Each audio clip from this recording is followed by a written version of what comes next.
This is the 2021 Ford Ranger Wildtrak. Hard to believe, but this generation is almost 10 years old and is expected to be replaced next year. Recently updated for the nth time, it's still worth it after all these years.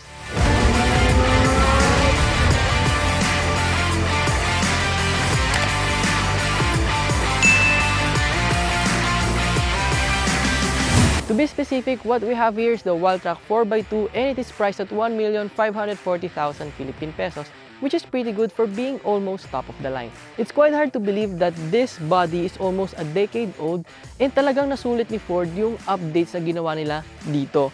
And the front fascia was introduced in 2015 and then it was updated in January last year. And then for this year, ang bago niya is this front mesh grille, which is kamukha nung sa old FX4, and then this gloss black and saber accent. Plus, i-pair mo pa siya dito sa color white, talagang it gives a tough and premium vibe. It also has projector type LED headlights with black housing, which can also be found sa Ranger Raptor and sa Everest Sport. Then meron din siyang LED daytime running lights, LED fog lights with black housing, and front parking sensors. And kung napansin nyo, the logo of Ford is color black, which is nice as well. On the side, not much has changed. If I'm not mistaken, same pa rin yung wheels niya, but this time blacked out siya, and it's 18-inch alloy wheels wrapped in 265/60 Bridgestone Dweller highway tires. And then you have this faux vent dito na may Ranger lettering here. Kapag sa Everest naman, Everest yung nakalagay, and kapag bi-turbo nakalagay. And then you have power folding side mirrors with LED turn indicators, and blacked out din siya. You also have the Wildtrak decals here sa baba. And then meron kang blacked out na door handles, you have your functional roof rails, and meron kang saber accent dito sa yung sports bar. Before we continue with this video, we would like to thank our sponsor, FIXMAN Tools Philippines. And today we will be checking out their 20-volt cordless half-inch impact wrench. So let's unbox it.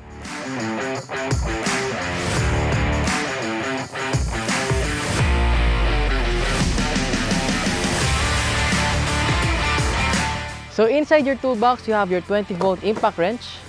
Ito yon.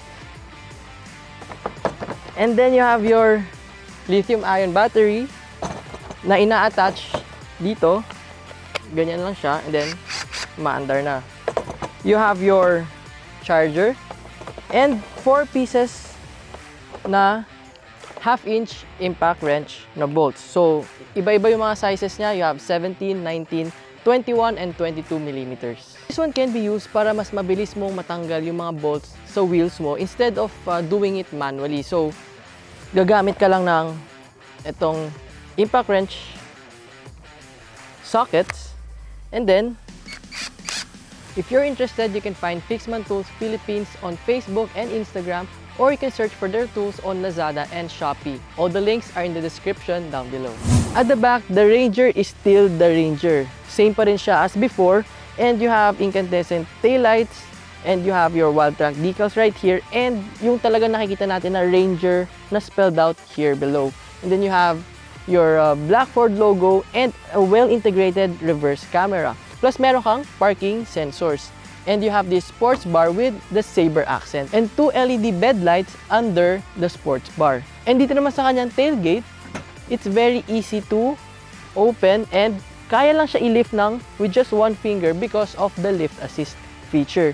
So ayan, sobrang easy lang niya and magaan. Tapos what I love about this is meron siyang ditong pwesto for your cups, your drinks. Kapag nagpipiknik kayo, meron kang malalagyan dito. Also, on both sides, meron kang lalagyan. But sadly, hindi siya magamit na maayos because of the sports bar na nakaharang. And then inside, you have your 12-volt power outlet, and for the dimensions, ito yun. And then this one, it can, for the payload capacity, it can carry up to 1.1 tons, and for the towing capacity naman, 3.5 tons. For the interior, very familiar na tayo sa interior ng Wildtrak because it's the same ever since parehas yan. Even sa Everest, parehas na parehas. Kaya kabisado na natin siya. And then, ayun, meron kang leather na dashboard with orange stitching for the Wildtrak. And you have the Wildtrak logo here on the gunmetal finish accent here on the front passenger side. And then meron kang mga chrome accents around the aircon vents. And meron kang mga hard touch plastics all over, even dito sa door. But alam mong magandang quality because it's built for tough, sabi nga nila. And then meron ka ditong leather for your armrest with orange stitching. And for the seats, it's wrapped in a nice leather with orange stitching as well. And meron siyang orange accent dito sa gitna na naka-line. And embossed na Wildtrak logo here on the seat. Tapos for the steering wheel, you still have the same steering wheel. Very familiar pa rin siya sa atin, but with orange stitching for the Wildtrak. And then for the horn, ayun, very nice horn, ganun pa rin. And tilt nga lang siya. So, ito lang. And by the way, since this is almost top of the line, sayang nga lang na yung seats niya are manual. So, I think it would be better kung kahit man lang dito sa driver's side is naka-electronic. Now, for the instrument cluster, I'm sure kung nakapag-drive na kayo ng mga Ford vehicles, very familiar na kayo dito because same instrument cluster with the Explorer, Everest, and other Rangers. So, sa gitna, you have your analog gauges, and then on both sides, you have your digital displays. So yung nasa left, yun yung trip computer mo, and yung nasa right, that's for your infotainment system. And speaking of infotainment system, you have an 8-inch touchscreen Sync 3 infotainment system with Apple CarPlay and Android Auto. And as usual, very easy to use pa rin. Maganda yung user interface niya. Hindi ka malilito, very responsive, and masarap na masarap siyang gamitin. And ako personally, I always use night mode kasi mas maganda for me yung itsura ng design niya pag naka-night mode compared kapag naka-day mode siya. So, ayan.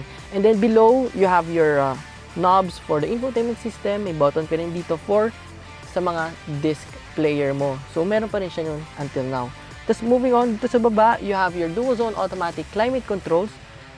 Okay naman siya na may button siya, but medyo, based on experience, medyo mahirap siyang gamitin because wala siyang mga physical knobs. So, it would be better sana kung sa next generation makakita tayo ng mga knobs na. And then below, you have your USB port, 12-volt power outlet, another USB port dito sa baba, tapos may storage ka pa. And then you have your parking sensor buttons, your traction control buttons, and your electronic diff lock button. And then for the shifter, the same pa rin naman siya, the same shifter, same design.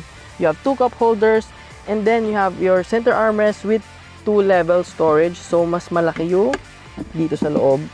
Yeah, it's decent. Here at the back, wala ring difference except for this orange accent dito sa kanyang seats, which is nice na nag-follow through yung design. Kasi usually, ginagawa lang nila yan in front, and then pagdating sa likod, medyo boring na yung design. But this one, maganda na it followed through. And then, sa baba ng seats, you have more storage dito. Hindi natin papakita pero meron yan. And then, you have center armrest na medyo mahirap siyang buksan because you need to pull the strap to unlock it. And then, mabubuksan mo na. And then, you have 2 cup holders here in the middle.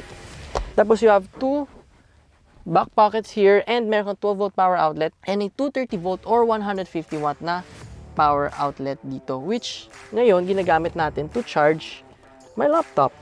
So, pwede ka pa gumamit ng any appliances na pasok sa 230-volt output niya, and makakapag-work ka na dito sa loob ng pickup mo.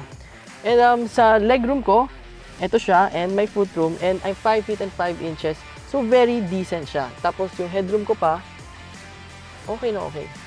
And lastly, bago ko makalimutan, yung sa seat niya, yun lang yung medyo downside dito kasi older design na siya. So, medyo upright siya, which is quite uncomfortable. Unlike sa mga kalaban niya na D-Max and Navara na naka-recline na. The Ford Ranger Wildtrak 4x2 is powered by a 2-liter EcoBlue single turbo diesel engine with 178 horsepower and 420 Nm of torque paired to a 10-speed automatic transmission. And the engine is shared with the Ford Everest Titanium 4x2 and the Ford Everest Sport. So let's bring it out on a test drive. Safety features on the 2021 Ford Ranger Wildtrak 4x2 are 6 airbags, ABS, EBD, electronic stability control, rollover mitigation, traction control, hill launch assist, front and rear parking sensors, reverse camera with dynamic guidelines, and ISOFIX child seat anchors.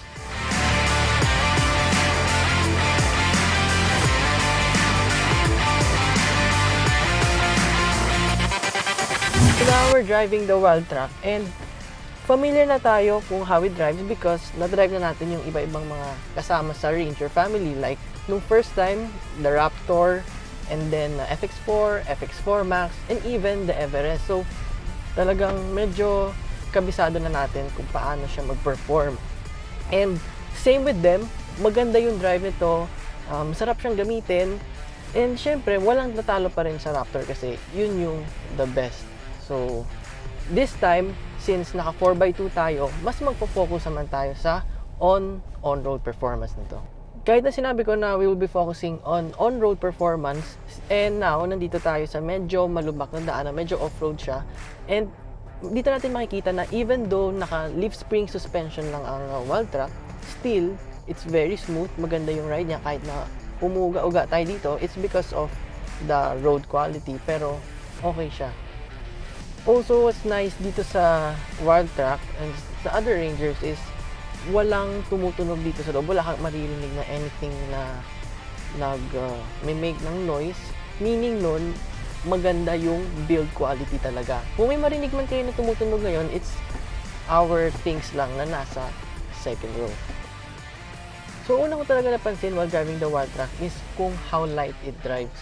And it's because of the steering wheel na very light siya, and kahit ganun, talagang mafe-feel mo na it's still direct, madali siyang steer, unlike sa mga Navara and sa D-Max na medyo on the mas bigat na side.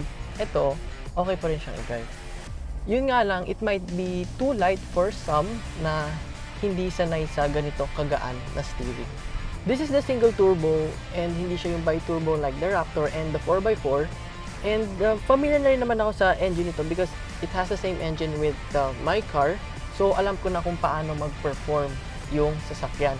And napansin ko dito is that parang mas refined siya, it's quieter and smoother. I don't know lang kung meron ginawa silang tweak dito sa engine niya.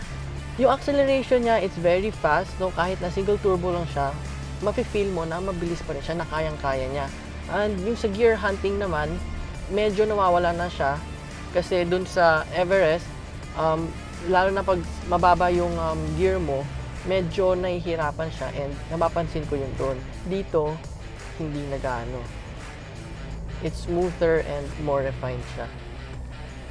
Yung handling niya is very good. Like sinabi ko kanina, it's very direct. So, okay na okay yun. Tapos, pagdating naman sa mga curves, it's very stable and talagang may body roll siya ng konti pero super slight lang siya kahit na mataas yung vehicle.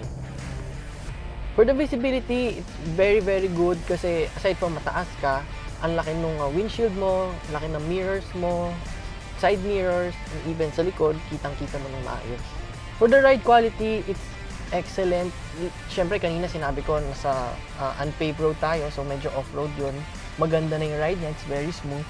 What more dito sa paved na daan. So, talagang maganda yung ride quality mo. And para sa pickup yun kasi usually kapag pickup, sasabihin natin na matagtag siya. And unless may mga gamit sa likod, dun mo lang hindi mafe-feel yung bumpiness. Pero, ito, kahit na walang laman, talagang it's very smooth. For the NVH of the Wildtrak, it's very, very good. Almost wala kang maririnig na road noise and even sa wind noise, wala.